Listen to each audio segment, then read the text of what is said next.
नमस्कार physios wallet MCQ classes में आपका स्वागत है। आज हम फिजियोज एमसीक्यू प्रैक्टिस सेट 20 करेंगे, जो कि आने वाले एग्ज़ाम के लिए काफ़ी इम्पोर्टेंट है। यदि आप किसी एग्ज़ाम की तैयारी कर रहे हो तो ये प्रैक्टिस सेट आपके लिए इम्पोर्टेंट है। इस प्रैक्टिस सेट में पूछे गए क्वेश्चन है ऐसे ही आपके एग्ज़ाम में पूछे जाएंगे।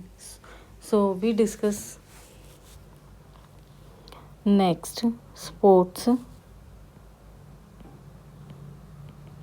MCQ Part 3। So question number 41 है, the most commonly nerve involve in entrapment syndrome. Nerve की इंजरी होती है।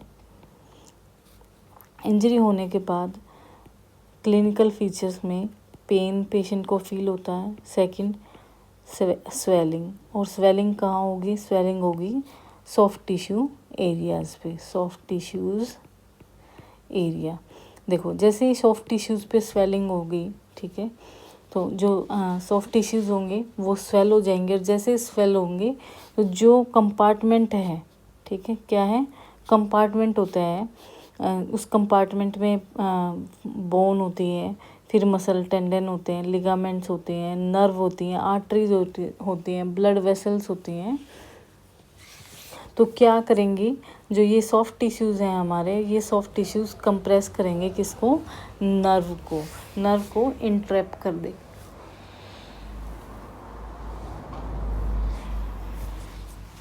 सो क्वेश्चन पूछा गया है, the most commonly nerve involve in entrapment syndrome. A suprascapular nerve, B ulnar and middle nerves in the forearm, C obturator nerve in the groin, D interdigital nerve.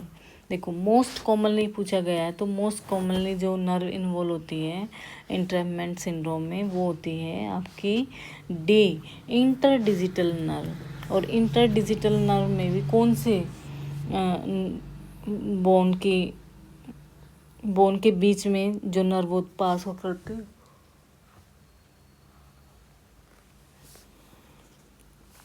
जो हमारे digital होती हैं, ठीक है, bone होते हैं, कौन से जो टोज हैं जिनके बीच से इंटरडिजिटल नर्व इंट्रैपमेंट सबसे ज़्यादा होती है, वो होती है third and fourth toes between entrapment. इस कंडीशन को क्या बोलेंगे? मोर्टन्स न्यूरोमा। ये इम्पोर्टेंट है, ये एग्ज़ाम में एम्स में पूछा जा सकता है। देखो, इंटरमेंट सुप्रास्कैपुलर नर्व की भी होगी, ulnar and median nerve forearm भी होगी, और ऑब्टूरेटर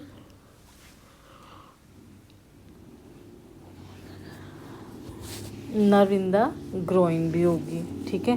बट इस क्वेश्चन में पूछा गया है मोस्ट कॉमनली नर्व, तो वो है आपकी अगर इंट्रैपमेंट सिंड्रोम से क्वेश्चन पूछा जाता है और नर्व के बारे में पूछा जाता है तो वो आप बताएंगे इंटरडिजिटल नर्व। और किन टोज के बीच में है, कौन सी डिजिट्स के बीच से इंट्रैपमेंट मोस्ट कॉमन होगी? Third and fourth toes. Like जो टार्सल्स एंड मेटाटार्सल्स, इससे पहले वाले वीडियोस में हमने डिस्कस किया था ना, BSI बोन स्ट्रेस इंजरी, तो लॉन्ग रनर और स्प्रिंटर्स, ठीक है। तो जो लॉन्ग रनर्स लॉन्ग बोन्स पे लोड डालते हैं, like tibia, fibula and femur, and sprinter load डालते हैं पैटर्न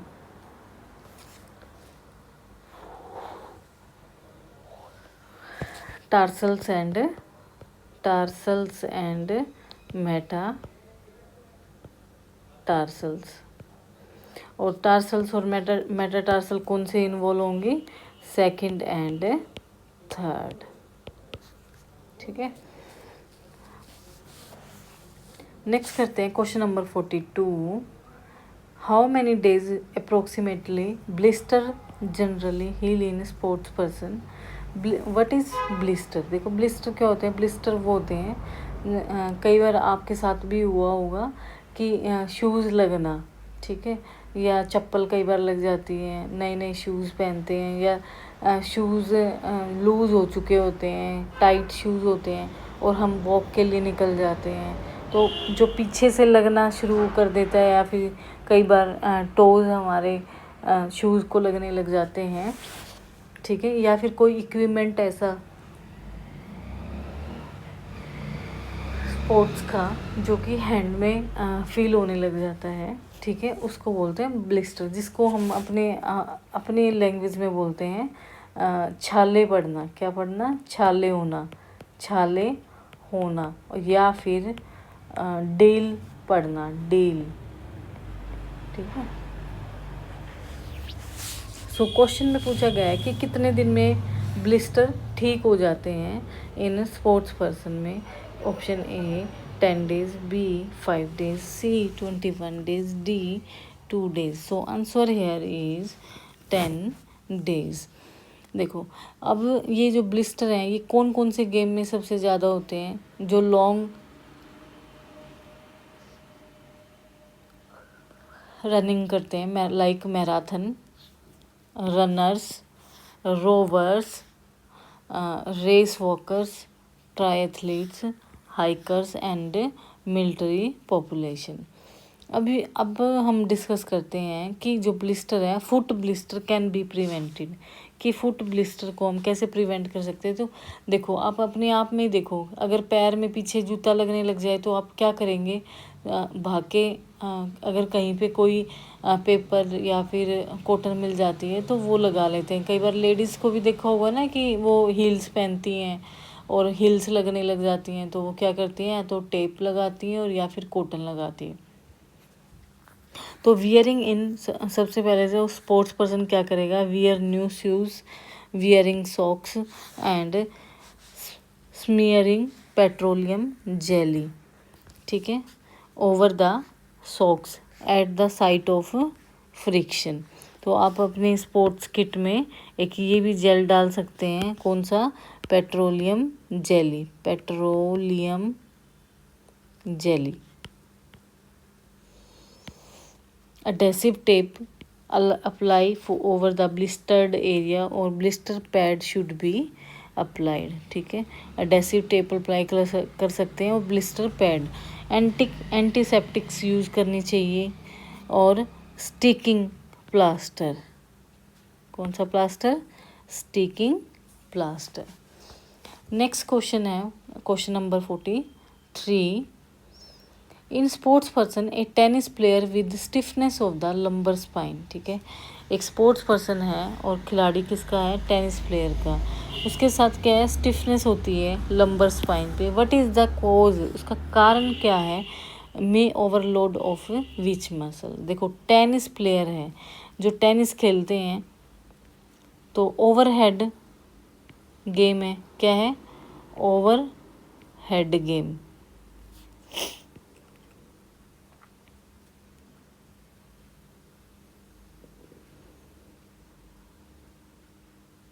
ठीक है। और टेनिस जो प्लेयर होते हैं, एक तो long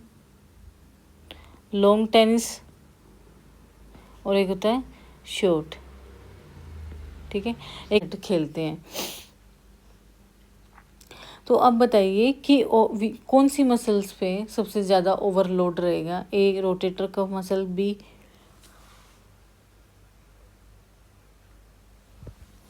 pectoral muscles, C scalene muscles, D hamstring muscles। So answer here is rotator cuff muscles.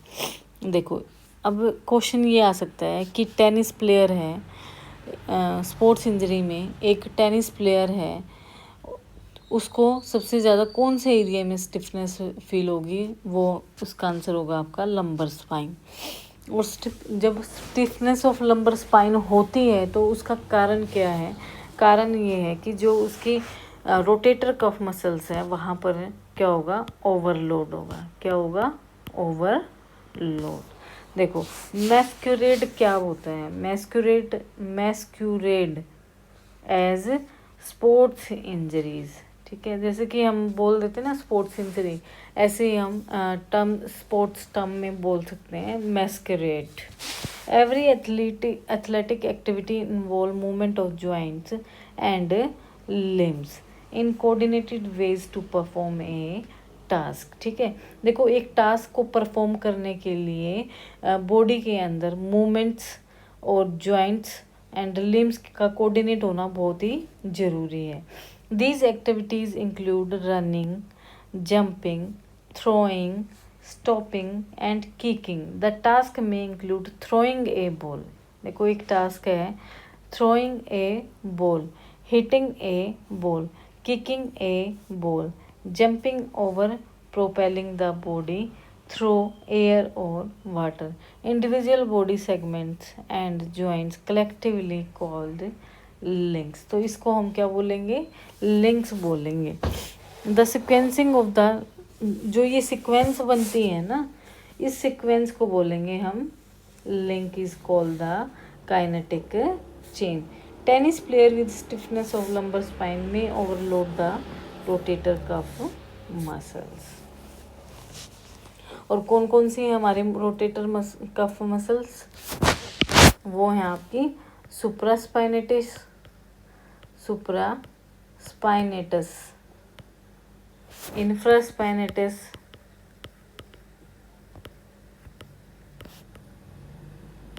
and subscapularis and teres minor.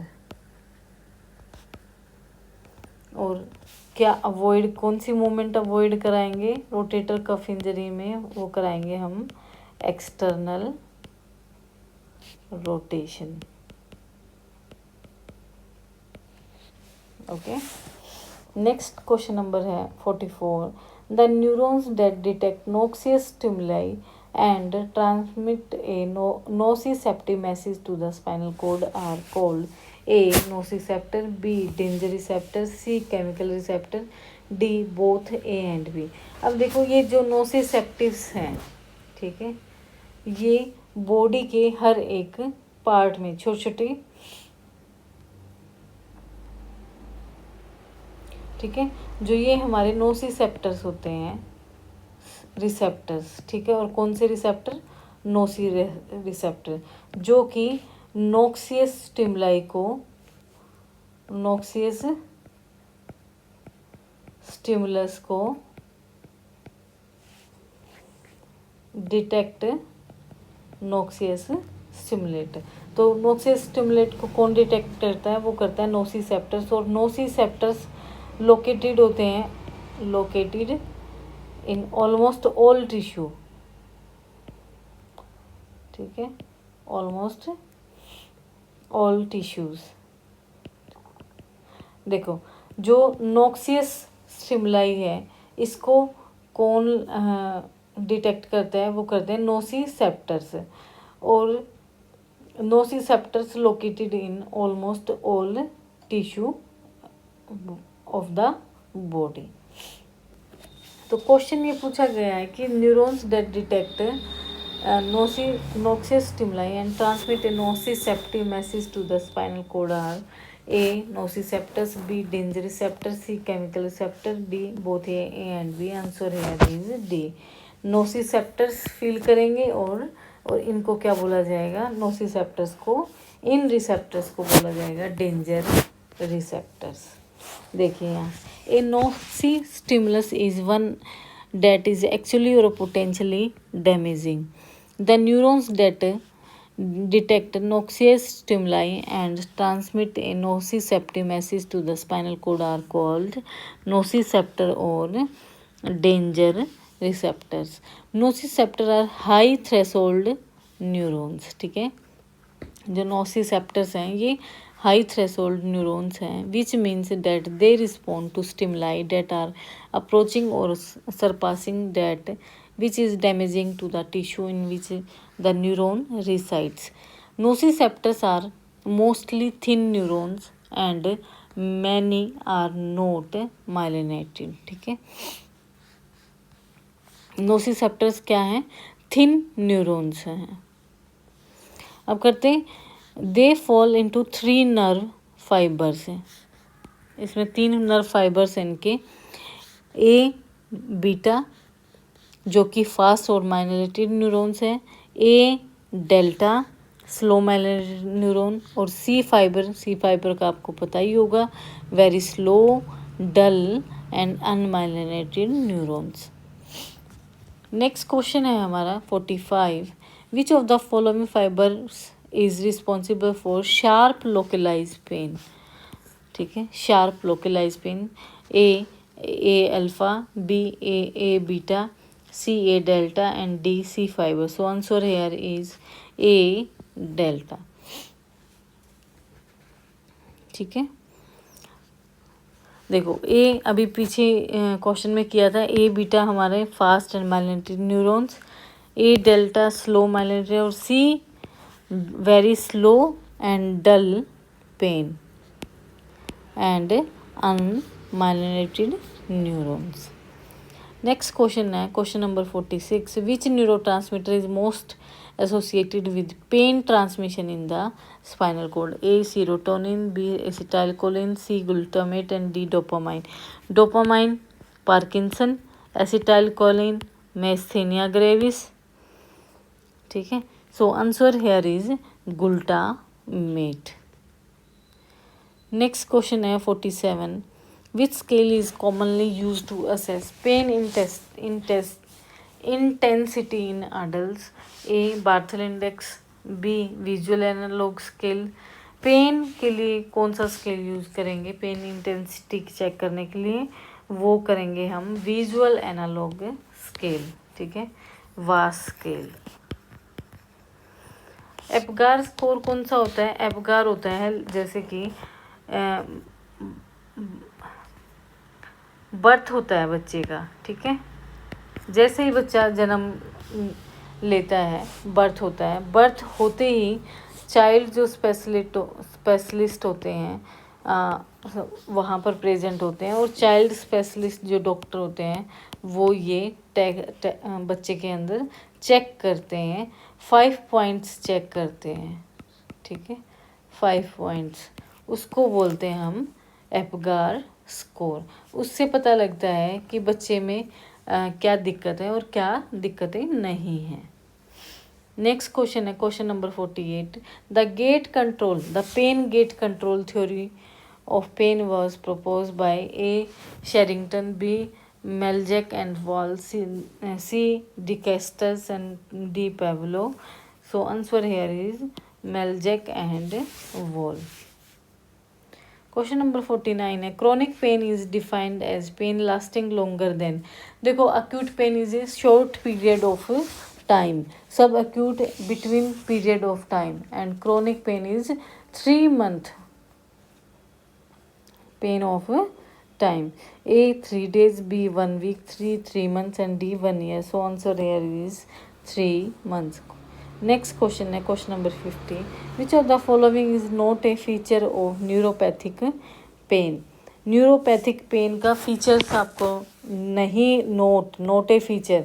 A burning sensation होती है, एलोडीनिया होती है, टिंगलिंग सेंसेशन होती है।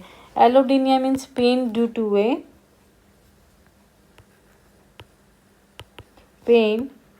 टू ए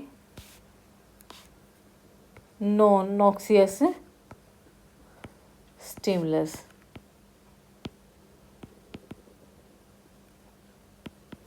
सो आंसर है आपका bradykinesia.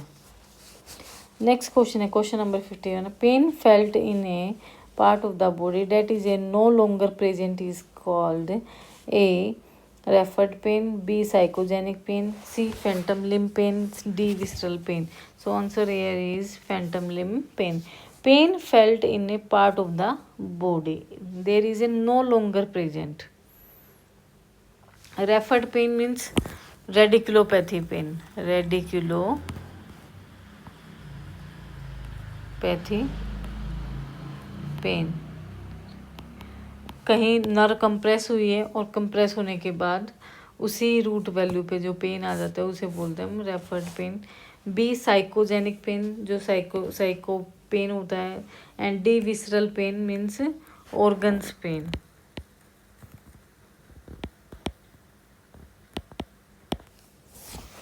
Next question है हमारा, फैंटम लिम्ब पेन क्या होता है? फैंटम लिम्ब कौन से होते हैं? फैंटम लिम्ब वो होते हैं कि जैसे कि एम्पुटेशन हो जाती है, ठीक है, क्या होती है? एम्पुटेशन। और एम्पुटेशन के कुछ दिन तक पेशेंट को फील होता है अपने पैर में, ठीक है, क्या होता है? जो पैर कट चुका होता है, एम्पुटी हो चुका होता है, उसी पैर में लेग का प्रेजेंट होना फील होता है, और उसी लेग में पेन का फील करना फैंटम लिम्ब पेन कहलाता है। नेक्स्ट है question number 52, allodynia is defined as A pain from a non painful stimulus, B pain from excessive pressure, C reduce pain threshold, D painless stimulus causing tingling. Answer here is A, pain from a non-painful stimulus.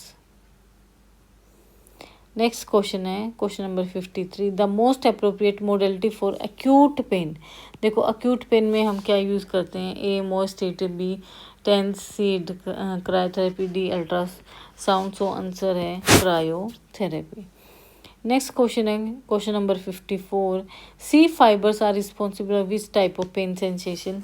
C fibre, A sharp and localise, B dull burning and diffuse pain, C electrical shooting pain, D pain from pressure only. Answer here is dull and burning and diffuse pain. Next question है question number 55, which neurotransmitter is most commonly released by C fibers at the dorsal horn? A dopamine, B acetylcholine, C substance P and D GABA. C fibre कहाँ से release होते हैं? Substance P से। Next question है question number 56, C fibre are associated with which type of pain conduction pathway? A neo spinothalamic tract, B paleo spinothalamic tract, C cortico spinal tract and D rubro spinal tract. So answer here is paleo spinothalamic tract. Next question है question number 57, which sensory fibre type is most involve in slow onset long lasting pain and temperature sensation? A alpha, B A delta, C B fibers, C fibers. So answer is C fibers. Question number 58, C fibers are unmyelinated and slow conducting nerve fibers. Next है question number 59, which sensory receptor type is typically associated with C fibre terminals? जो C fibres उनके terminals कहाँ present होंगे?